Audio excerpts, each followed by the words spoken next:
And we're live. We are. I'm alive. Are you alive? Very much so, thankfully. Yep. And you're wearing your rail work shirt, but you're in your black and white checkered room still. So it's, you got a mix of both.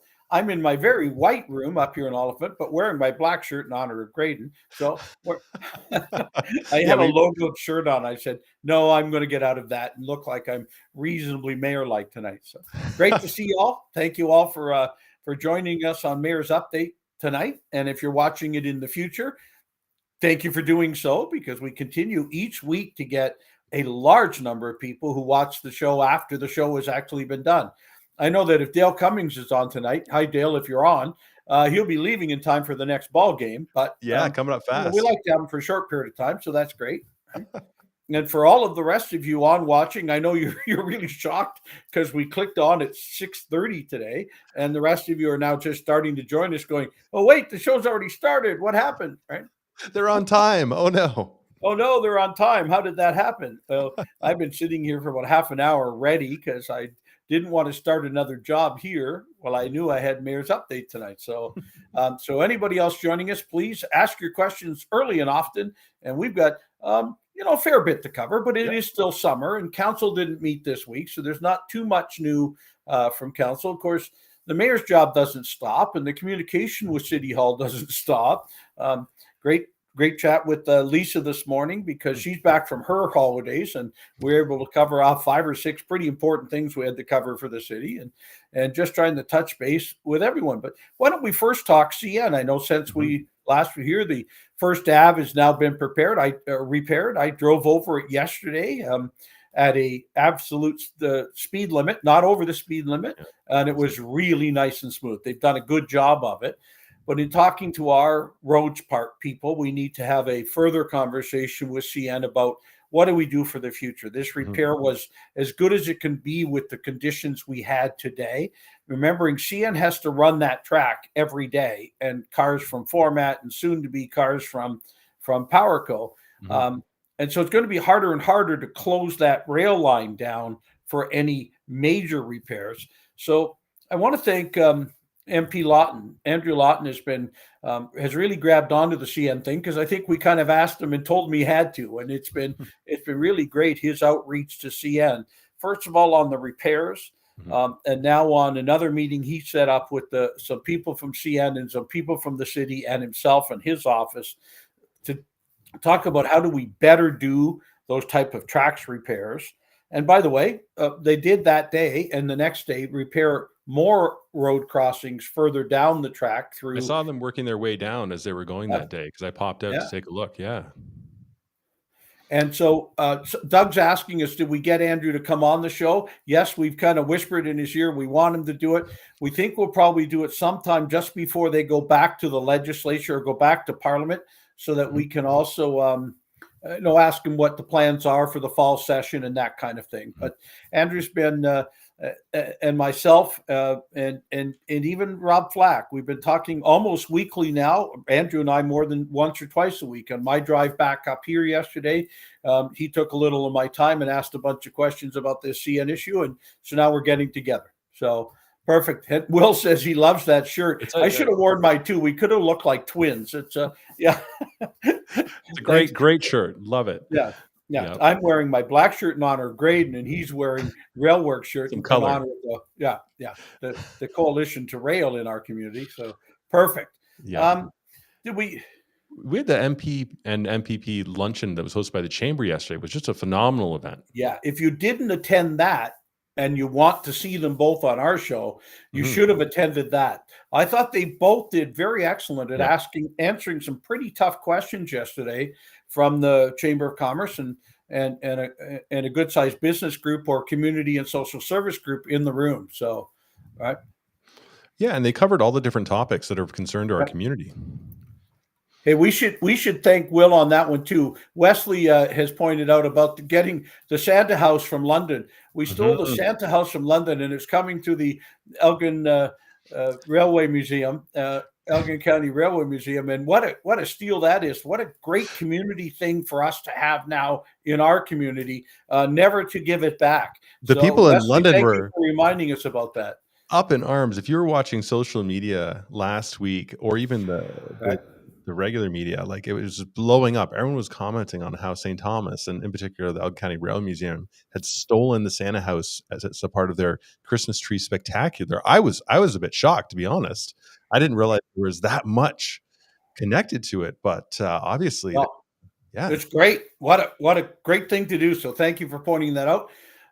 Richard Corvo is asking us, what power does council and the mayor have to deal with the Talbot Street landlords who refuse to update their buildings? And is there any change to the Talbot Street vacant buildings? I don't know what Talbot Street vacant building you might be talking about, but this council initiated there is no such thing as a vacant tax rate. There used to be, you had to pay less tax on your building if your building was vacant. Now it's as if it's being occupied fully. And that's the greatest we can do on a vacant tax rate, is to remove it and just say, you have to pay what it would be if it was full. So why don't you fill it? So we're pretty pleased that we got that far. We're working with a couple of other municipalities on things. Oh, it looks like the mayor is just cutting out there. This does happen occasionally when he's up north. The internet isn't quite as strong up there. In the meantime, let's give a shout out to Adam Cousins, who's saying he's tuning in live from Victoria Hospital. And he says it's not great here. You just cut out there, Mayor Joe. I understand my connection is. Oh, and there we've lost him. We're just going to bring him back into the stream Bring there. Back in. And Grayden, if that happens much tonight, I'm going to ask you to take over, because I'm in a place where sometimes it doesn't work as well. But we are working on vacant tax pieces and working with some other communities on vacant tax rates for property too, like some of the big pieces of our downtown that are sitting there empty and need to have buildings put on them too. So. Absolutely. And I just want to give a shout out to Adam Cousins, who's I see Adam. Victoria Hospital. He's fighting cancer right now, so our hearts go out to him, and I hope it ends up really, really well. It's well, Stephanie and I have been praying, and Adam, we know you're coming along, so keep up the hard struggle on your side too. But it's great for you to be tuning in from Victoria Hospital. Could you share some of the great St. Thomas news with those from London? They probably could use the help. Did I say that out loud again? Oh. Maybe don't mention to them about the Christmas coup and our stealing of Santa's house. No. Please tell them, hey, we took your Santa house. Will, way to go. And it'll be in St. Thomas. You want to visit it anytime over the Christmas. It'll be just time for you to do that. So I'm okay now at rubbing it in just a little bit from time to time when we can do some great things in our community and still be part of the whole region. So Tim Hedden's asking me about the Improv Theater on the 15th. Let's see. I think, Tim, you got a chance. I have to leave very early the next day to go to Ottawa for AMO, and I'm practicing all that. But let me keep you in suspense for a little bit. Okay. Love it. Dale says he'll fill in for me if I keep disappearing or my internet keeps, but he won't stay till the end if we get all the way into the ball game. So what can we say? Between ball games and the London Knights, Dale, I mean, it'd be a hard job for you to be able to. We have some things we have to do at night too, right? I've been cheering for my Jays the last couple of nights. I don't know what happened in this afternoon's game. Dale, if you do, let us know. They didn't win. They didn't win, I believe. Richard Corvo said he's specifically returning to 396 Talbot's, one of the buildings we've been saying, what a beautiful old historic building. Why don't we get that one fixed up? But we can continue to offer CIP incentives for fixing up buildings in our heritage district, and CIP incentives for developing housing on the second floor. We'll just continue to take the positive end and see what we get there. Right? Yeah, that's what I'm afraid of, Tim. You'll put me up on stage on improv night, and I'll have to out improv you, and then what will happen then? Dale's giving us the exact update on the Jays game. They had a loss of 16-4 in the first game. I hope we didn't use too many pitchers through that one either, right? But yeah. What do you know the status of actual building permits for the PowerCo buildings? They're in the foundation permits have already been issued, and the building permits are now in the hands of their general contractor that they're hiring, and we're moving forward. We're just really happy to see that PowerCo continues to hire and continues to advertise all over for their employees here in St. Thomas. Last I checked, a little over 250 and moving towards 400 by the end of the year. So lots going on. Yeah, they've got a full lot over there by their building, and their lovely new sign too. We should give us a shout out for that on their building on Talbot. Oh yes, at their office building in downtown. Mm-hmm. Yeah, we're pretty pleased with what they're doing in our community, and we hope that their involvement in St. Thomas just moved along considerably, right? And so, looking forward to Oktoberfest, but they were also a sponsor of Nostalgia Nights, and they seem to want to. Them and their staff seem to want to be involved in just about everybody in town, like the Terrys, like Impressions Printing, like a number of other companies who just keep grabbing on and moving forward. So, really happy to see the work that PowerCo is putting in. Now, I'm following what they're doing in Salzgitter and the plant that was in the German plant in Salzgitter, and it's getting very close to producing its first batteries. I know they're into experimental batteries now, and even the growth of the plant in Spain. Yes, Valencia. And I saw some pictures today of steel up and some things going on. Now, again, that plant's about half the size of St. Thomas, but as they move through their chain of plants, we're kind of next, and so working on what batteries will be produced here, the most modern ones, of course. So, and hopefully they can work out all the building kinks over in Salzgitter and then Valencia, and then we'll have the perfect building in St. Thomas. That was kind of what we thought all along. Is by the time we get here, we'll have the solid state battery, the one that's a lot quicker to charge and a lot more better. Oh, good. Ooh, a lot more better. Yeah, use good grammar here in Oliphant. Its ability to handle cold weather. So great. We're happy to move along and share whatever news we get. I'm now meeting once a month with kind of the head management at PowerCo, and I'll try and share with you what we can share and what movement they're doing. I know they talked to us about all the hiring they're doing. Can we help get the news out? So go to the PowerCo website, right? Kim Messenger saying she loves seeing the stuffy story parade at the library, which I just posted this morning. It was phenomenal yesterday. Well, we had a riot yesterday, singing songs, dancing, and a stuffy parade with me and my stuffed elephant and a lot of kids, inclinging yours. I managed to make it over. So riot yesterday, and the participation level of kids and their stuffies was really quite unique. I had to have a couple of stuffies explained to me as to what that was, right? And they got the bubble machine out at the end of it as well. And you were reading stories. People don't know this, but Mayor Joe actually likes to read stories. He's a great storyteller about dust bunnies.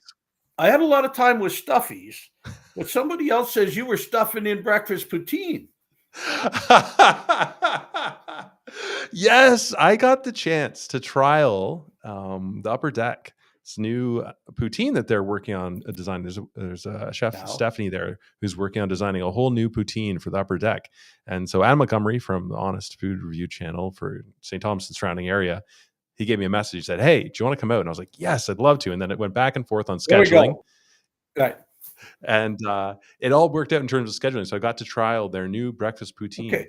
So that was the new menu at Plaza Sushi. And the breakfast menu over at Upper. I guess I got to check my email. I know I have a away notice on there, but apparently I wasn't informed of either of these two food adventures.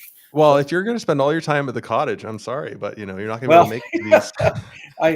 You'd be surprised how much city work I get done here. And as I said, more than one phone call today and more than one happening tomorrow. But at least I get to be here while those things are happening. No, it's good. It's good. Somebody asked a question last week about the Canada 150 money. Yes, about $150,000 that St. Thomas got, and we were using it to of course outfit the railway station downtown, the tourism office now, and to connect the rail lines. And they said, "What happened to that money?" Well, when we could not spend it in time because it had to happen during the year of of it being granted. Now, I wasn't the mayor at this time. I'm reading a story from my treasurer as to how it happened a couple years before me. Then we asked for permission to spend the money in a different way, as I said last week. And so most of it went to the South Path multi-use trail project in the south part of the city. And so we took the money and said, can't do this one. Will you let us transfer it over to this project? And it got done. And by the time that was done, the project also included sources from other funds, including straight taxpayer money. So it was even greater than the money we would have spent. So for those of you that asked the question, I went and got the homework done. So and was able to answer you back. What else have we got on Mayor's We've got info? the pricing for the poutine. They didn't have it when I was trialing the poutine over at the Upper Deck, which is over on Elm Street by the Shell station. Oh yeah, so and it's $10.99 to $15.99, and they have a whole menu where you can do the upper. I chose the Upper Deck poutine. That was my favorite choice out of it. Right. And then you can also add items in and out, so up to $16. So it's got a range depending on how big that portion is that comes to you and what's on it. Do you want sausage and bacon and the cheese curds and the hollandaise sauce? Yes. Right? Oh, I'm sorry. I thought you were taking my order. That, plus onions, tomatoes, mushrooms. It was great. Really, it was a real crowd pleaser. Yeah. This is right. You should probably start a food review channel, and then I can come on as the guest. I might. I've been thinking about it. I would love to. All right. So it's like 1 fork through 10 forks. So 10 forks is really good. Yeah. Right. Okay, wait. That's not good because 2 forks is really good. It's a different scale. Right? And so we can't. It's like imperial versus metric, come up with something else. Yeah. Well, for those that don't know, I keep a bib in my car. So in case I have to, right?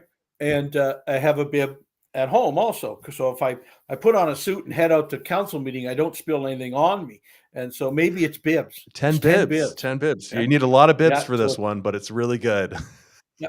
No, but you are actually a bib connoisseur, and so is Stephanie, because when our first child was born, Stephanie gave us the best bib we've ever had, and we still have it, and Louis now using it. It was a silicone bib.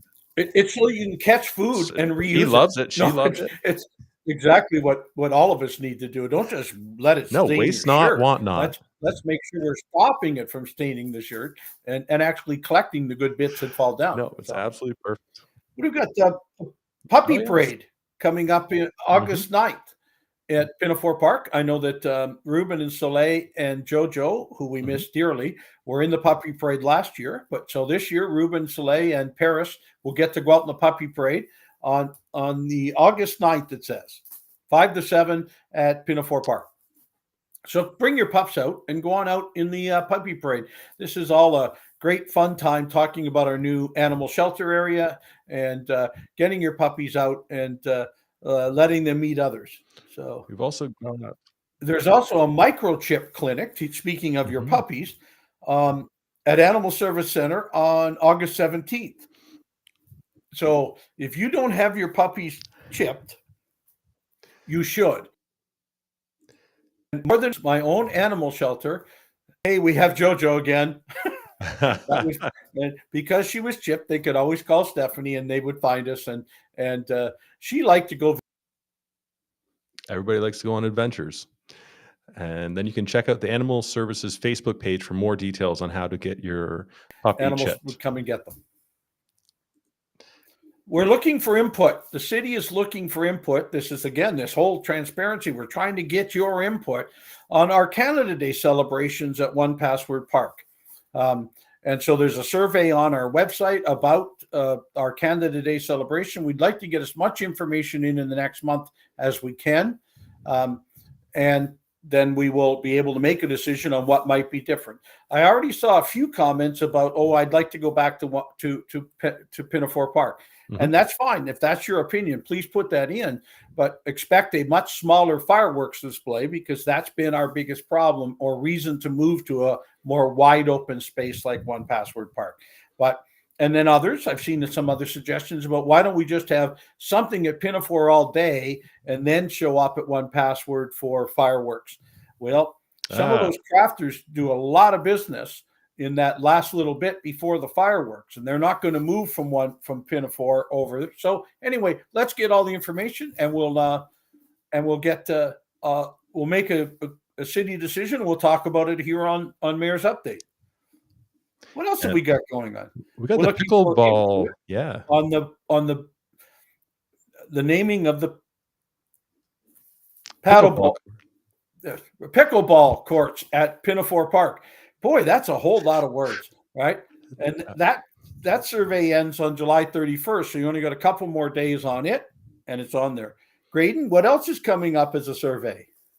We've got another really cool survey, which is going to be all about the flag at City Hall for the city of St. Thomas flag. And it's one of these things where we're looking for input on, what do people think of the flag, and do you think we should update it? Because our city is growing and it's changing, and do we need to modernize our flag to represent those changes? So the city staff has put together the communications. Shout out to Rebecca and Melissa for putting together a proposal and a survey for the citizens of St. Thomas to have their input on the flag, which is going to be really exciting, and you're going to be able to see that coming out, I believe, around the end of the week. Well, and you know what? You brought up Melissa, and I better say thank you. Melissa will be leaving the mayor's office and going to a job much closer to home. And she's pretty excited about not having to drive all the way to work every day. And I'm pretty not excited about the great relationship she's had with the public and with the mayor at the city of St. Thomas. Now we're into the hiring process, and the number of applicants have come in, and we'll be going through that. And Melissa, we're sorry to see you go, and I'll miss you dearly. So, of course, the minute you leave, we'll start talking about you. But tonight, just about how great you've been. But only good things. Only good. No, only good things. Of course, she's never done anything bad. How could I talk about bad things, right? Except she likes to camp, I think. That's not, no. We've also got, outside of St. Thomas, we've got Calypso coming up from August 2nd to 4th, and that's down in Port Stanley. It's a phenomenal festival. Calypso Days. And that stands for something about Port Stanley, Ontario. That's the... Can somebody tell us what Calypso stands for? It's not a trivia because I don't have anything to give away. But it's like something come and live your something in Port Stanley, Ontario. I think something that's right. Come and play. I don't know. I don't know. It's but someone will come up with what the whole thing means. Right? Yeah, I used to do live portraits there when I was in high school at Calypso. It was fantastic. Live portraits? Yeah, there and Iron Horse, actually. Well, that's a lot better than being at Williams doing the other kind of portraits. So yeah. Okay, bad dead joke. Not going to work. Candace had a question about why does the baseball diamond in Wellington and Fifth is it New York? It's New York Central Diamond. It was another one of the railways here in town, and New York Central employees, I think, designated as a ball field. And I think that's where it came from. One of you railway historians can help me out more with that. Come and live in Port Stanley. That's Ontario. Yeah. Thank you, Paul. Thank you, Sharon. They're right on it, because it's not a Y, it's an I, and that's why I always spell it. I had it written down as a Y. Yes, come and live in Port Stanley, Ontario. It's Calypso Days, right? Perfect. Somebody spent a lot of time. I would bet that happened at the Legion. Sitting around. What can we call this? What can we call this? And sometime late in the evening, somebody came up with this. So, excellent job. Got Candace Van Diepen. She's asking why the baseball diamond on Wellington Street and 5th is the New York named, like Central Park, and that's, I believe, because of the rail line that was coming in. Yeah, I think it was another group of railway employees working for New York Central, and that's exactly what I think it is. So, railway historians, please correct me when I'm wrong. And speaking of railway history, I was talking to Harrison Cole at the meeting last week that was going over the plans. I shared the pictures on Established Media of some of the plans and ideas, and they say railway in Canada and railroad in the U.S. Well, I say railroad still too, but you're right. It's a lot like driveway or other. We have other terms for things in Canada, and of course, Britain has even different. So, yeah. Why, when was the Saint to St. Thomas added? This is from Paul Jenkins. Well, I'm not certain if it wasn't always called St. Thomas, but maybe Paul knows more than I do. I know it's named after Colonel Talbot, right? Thomas Talbot, right? And somehow it became St. Thomas, and I know he's not a saint, wasn't ever thought of being one, right? But Yeah. Paul, if you've got more history on that, I keep asking history questions tonight. Just get Steve on here and get them all answered. Yes, totally. We've got it. When I need them. Got to have Steve back on. Yeah. All right. Yeah. So many Yet, things. yet Dale says that the New York Central Railway donated the land where the ball diamond currently is. He thinks. Good. I think so too. But let's see whether anybody can tell us whether that's real or not. We should also give a shout out to Paul and Christy and the staff at Chamber for the family picnic day they put on a Sunday. We went out there with the family. It was fantastic. Well, there's something going on every day in this community, but I heard that the family picnic was, I, of course, was away and up here because my granddaughter's birthday. But what a great event I heard, as a real old-fashioned family picnic. And then all the ice boxes out there with ice cream, and then the honey cake pastry shop was out there from downtown, so they were giving out things. And then Cobb's Bread was there as well with all of their stuff. Oxford Learning was doing glitter tattoos, and then there were the bouncy castles, so many things. And the chamber and their staff organized. There was a bouncy castle, so I know where you spent all of your time. I was running back and forth as Lily was running through it. That wasn't in Elmer. No, you're not allowed to have bouncy castles in Elmer. Apparently. That's what they tell me, right? St. Thomas still allows bouncy castles, so that's good. I feel like that's going to change. I feel like there's the winds of change. That's probably going to change in Elmer also. They're getting really pumped out about bouncy castles. Steve Peters says Kettle Creek Village, Kettle Creek Crossing, and Sterling, and St. Thomas in 1817. All the different names for the communities that became St. Thomas, right? Mm-hmm. And for Sterling ended up being the name of a truck made here too. But I loved that. Yeah. All right. So Steve, thank you for watching tonight. I didn't know you're on there. I wasn't trying to get you to do work. You're probably busy trying to eat dinner, but thank you for your help with that tonight. I love it. All right. I'm just going through our list here, and we've got Rick Nemeth is going to come on next week with the Railway City Arts and Music Festival. Great. Perfect. So that's all scheduled. And we said we'd get him, and he even came on last week, and now we put it off a week. But we got a lot to talk about, so we'll have a whole show just about the Railway Arts and Music Festival coming up mid-August. And their lineup is looking fantastic. They've got several of the musicians back from last year. I went last year. It was phenomenal, and they're coming back. Evelyn Stone, she was really her and her band were fantastic, and I saw that they were rebooked, and I would highly recommend checking them out on Friday night. Excellent. Yeah. And then we've got the Southold 175th coming up on August 9th as well, which is also going to be an epic celebration. Away or so too. We're another 2 weeks. It's a long weekend this weekend, right? And then the Elmer Fair on the same weekend, Friday, Saturday, Sunday. So the 8th, 9th, and 10th. Okay. Well. And that's misnamed, okay? Because I've been there, and it's not just fair. It is excellent. Right? Well played. Well played. No, I liked it. I mean, and the Elmer Fair is also a great thing to go visit, but Southwold, 175 years. Incredible to recognize birthdays like that in our community. So way to go. Mayor Jones and team, have fun with your 175th anniversary. And they like to party, so be ready. And it's all free. They've got everything free. No, it's just like so many great events in Southwold. Rosy Rhubarb, the Shedden Fair, the tractor pulls, and their Canada Day night, the night before Canada Day, so you can go to it and have two. And 175 years Southwold. Incredible. Yeah. I feel like the Kinsmen in St. Thomas are actually like competing with the Southold fireworks display because they're both just upping the ante every year. No, every year it's a little bit bigger, a little bit better, a little bit bigger, a little bit better. And of course, get your survey in about Canada Day in St. Thomas as to what else you'd like to see, right? Yeah. And what can we do? Maybe we do a whole day at Pinafore and a small fireworks display, and a whole day at One Password and a big fireworks display. We're getting to be a big enough community. We could maybe solve our parking problems by having two different events. Canada Day week. That's how we do it. Well, yes.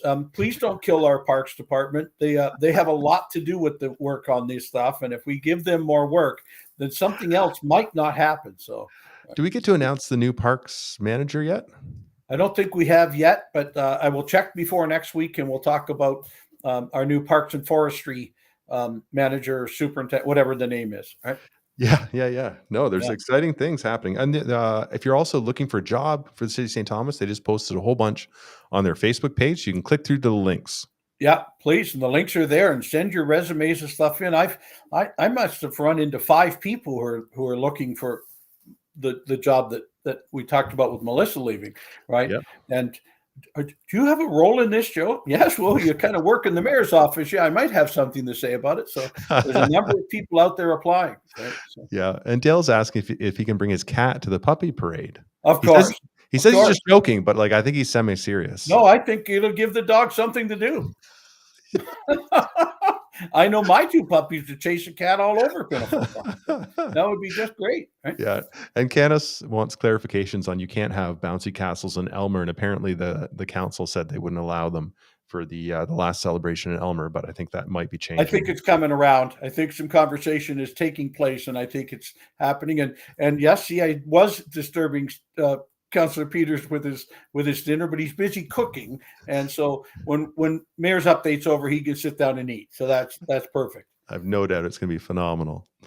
And he was just over at the Elgin Heritage Museum building where they have the Elgin Museum is hosting Jumbo Mania, which is going to be going on till March, and they're continuing Yes, to add items to their exhibit. So get over there and check it out. We've talked about it before. We'll keep talking we about it. talk about we'll keep talking about it. It's a jumbo display. I mean, you really want to see. All right. Hey, yeah, Okay. Candace, if you want to apply for a job, there's an opening Yeah, no, working for Mayor Joe might have its ups and downs. I'm not funny all the time. there. And Paul Jenkins is giving a shout out to the Kinsmen because they were impressive pancake flippers at the Chamber Family Picnic. And the way they flip their Oh, food operations are absolutely fantastic. They show up, they flip around, everything's ready to go, and then they pop right out of there. They were over at Canada Day as well, along with yeah. the Well, Optimists. and Who are also doing and amazing the stuff. Optimist too. There's I hate to leave out any service club, but a couple of Mhm. those feed us pretty well, so we want to make sure we're talking about them. Yeah, and Candace Van Deeten Candace is says saying, Jumbo Mania is awesome, so she's obviously been yeah, so right. don't just take it from us. Yeah, there's She's a other people photographer. who are saying it is phenomenal. All right. We've got through our list there. We're just over time here a little bit. All right. Um, is there anything we're missing, Mayor Joe? No, I think I got all the things off my list, and of course I didn't, but I think I did. This is a long weekend. Everybody be safe. Everybody drive safe. Um, it's been pretty hot out still, and be careful with the heat. Be careful with your driving. Have a great time. Canada in the summer, you can't be beat. So have fun, and we'll see you next week on Mayor's Update. Take care, everyone. Thanks. See you next week.